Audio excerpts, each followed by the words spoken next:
Hello everyone, and thank you for watching. Today we will take a look at our Java project demo. Let's start with the registration process. As you can see, we've used a Java web application in NetBeans with elements such as input text boxes, output labels, and list boxes to create an interface for our user to register a credit card. We've also included front-end validation to alert the user when required fields are left empty. The registration process uses the project JDBC layer to communicate with the PHP MyAdmin database.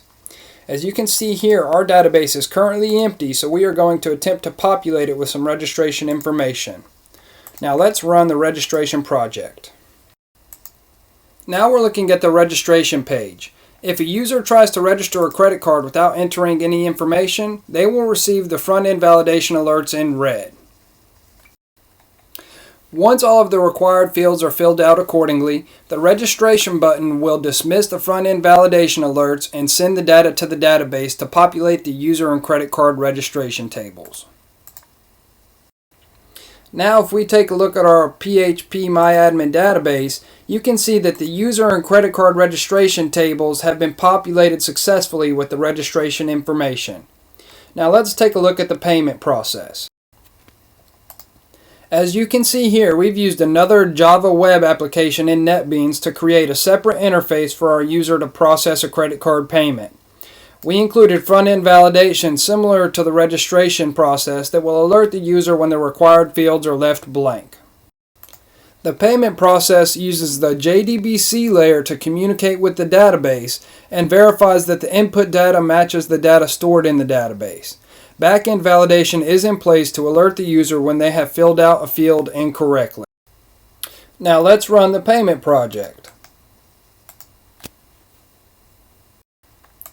Now we're at the payment page. If a user tries to submit a payment without entering any information, they will receive the front-end validation alerts in red. If we refer to our database, you can see that there is a registered cardholder on file. However, the transaction table is empty. So we will try to populate the transaction table with some payment information. Now let's go back to the payment page and see how the back-end validation works.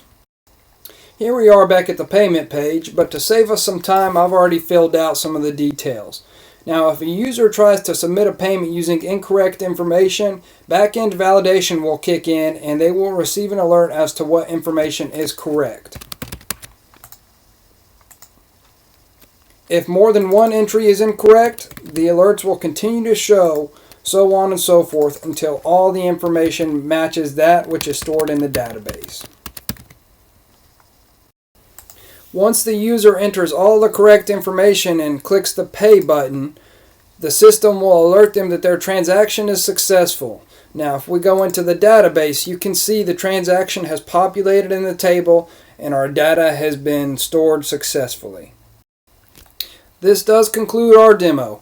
Thank you for watching and we hope you enjoyed our video.